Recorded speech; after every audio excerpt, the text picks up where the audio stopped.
Welcome to the Boston Tea Party. In America's history, there was an event called the Boston Tea Party. This event was not a party, though.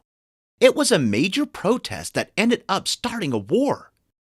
The war was called the American Revolution or the Revolutionary War.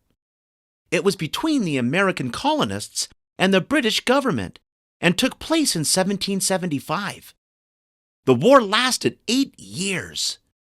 Back then, people who settled in various areas formed colonies, which are kind of like our towns today. These people were called colonists.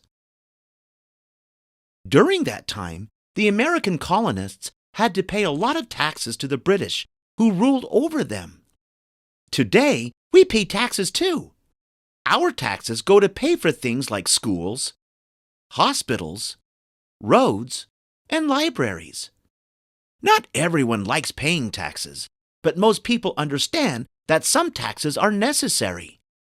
When you turn 18, you will have the right to vote. One of the things you will vote for is how your tax money is used. You might vote on something like whether to put in a public swimming pool or a park using your tax dollars. The problem the colonists had back in the 1700s was that the money they paid for taxes wasn't being used to help them. In fact, most of it was going to the British government to pay for their debts. Even though the colonists were paying taxes, they had no choice on how their taxes were being used. They also didn't get to choose who their leaders were or vote on any laws because they were ruled by the British. That doesn't seem very fair, does it? Well, colonists didn't think so either. The American colonists called this taxation without representation. During that time, the British government passed a law called the Tea Act. The Tea Act gave a British company who was struggling financially a way to earn more money. The British company was called the East India Company, and it had 18 million pounds of tea that it needed to sell. The Tea Act allowed the East India Company to ship their unsold tea to the American colonies, where it could be sold at a very low price. This seemed like a good thing. It would have helped the East India Company sell their tea, plus the colonists could have bought it for a low price. However, there was a problem. Earlier, the British government had passed a law which taxed tea and some other things. The colonists were very angry with this law because they were already paying a lot of taxes. Imagine that your favorite soda in America is sold for $2 a can with tax. But the British government, who makes your laws, decides to add another 50 cents tax on every can of soda. You are upset because your soda was already being taxed, and now there is an extra tax added. Plus, that money goes to the British government instead of helping your country. Now, your soda is $2.50, so you decide to stop buying that soda in protest of the new tax. But you and your friends miss drinking your favorite soda. So you all come up with a plan. You go directly to the soda company and start to buy it from them for less money. You are happy because you get your soda back, plus it doesn't have the extra tax. The British government eventually finds out what you and your friends are doing, and they get mad. So now they come up with a plan. There is a British soda company that is trying to get rid of a lot of extra soda they couldn't sell. So the British government buys the soda for really cheap and then tells the British company to ship the soda to America because the soda was such a good deal. The British government plans to sell it for only $1 plus their additional 50 cents tax. They think this is a great plan. They are selling soda for less money than you can get it for. Plus, you have to pay their tax. Some Americans are happy because they get their favorite soda back. They don't care about the 50-cent tax because even with the tax, the soda is still less money than it was before. But you and your friends are mad because you think the British government has found a sneaky way to force you and other colonists to accept and pay their extra taxes on soda. So you and your friends decide one night to dress up in disguise and go to the docks where the ships are coming in with all the soda from Britain. You board those ships late one night and dump all the soda into the ocean in protest. But instead of soda, the story about the Boston Tea Party is about tea.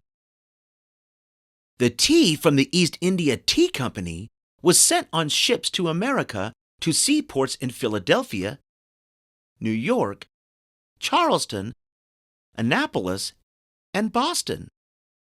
But the colonists did not want it. They did not want to pay Britain's tea tax. In Philadelphia and New York, the colonists sent the ships back to Britain. In Charleston, the tea was unloaded from the ships, but it was left to rot on the docks. And in Annapolis, the ship and the tea were set on fire. However, Boston handled things a little differently. The royal governor in Boston, who was a British leader named Thomas Hutchinson, did not send the ships back to Britain like the colonists wanted. Because he wouldn't send the ships back, the colonists would not allow the tea to be unloaded onto the dock. And on December 16, 1773, the Boston Tea Party happened. This was a political protest started by a group called the Sons of Liberty. The Sons of Liberty were a secret society of colonists in America who fought against Britain's taxes. This group is like you and your friends in the soda story. Their leader was named Samuel Adams. You may have heard his name before, as well as two other members of the secret society. John Hancock, who later became one of the people that signed the Declaration of Independence, and Paul Revere, who warned the colonists that the British are coming during the American Revolution. The Sons of Liberty disguised themselves by painting their faces and dressing as Native Americans. They and the other protesters then boarded the ship that was loaded with tea and threw 340 chests of tea into the Boston harbor. The tea was ruined and could not be used. Even though the protesters were disguised as Mohawk Indians, the British knew who was responsible for destroying the tea. The amount of money that the tea was worth in today's money would be about $1 million. That was a lot of money, especially back then. Many of the American leaders, like George Washington, did not agree with the way the Sons of Liberty protested. Neither did Benjamin Franklin. In fact, he insisted that the price of the ruined tea get paid back and even offered to pay for it himself. The British government was very angry at what had happened. To get back at the colonists, they passed new laws called the Intolerable Acts. These laws allowed British troops to stay in the colonists' houses whenever they wanted. The laws also banned town meetings, and they closed the Boston seaport until the price of the damaged tea was paid for. The Intolerable Acts were the last straw for the American colonists. They wanted to be free from Britain's rule and start their own country. On March 23, 1774, a future founding father of America, Patrick Henry, gave a speech in support of freedom from Britain. In it, he said one of the most famous lines in American history: "Give me a liberty, or give me death." He inspired many people. Over the next year, conflict increased between the British rulers and the American colonists, and on April 19, 1775, the American Revolutionary War began. Because the American colonists won that war, they finally gained their independence from Britain and were now free. The colonists then started their own country, and the United States of America was born. Hope you had fun learning with us. Visit us at learnbright.org for thousands of free resources and turnkey solutions for teachers and homeschoolers.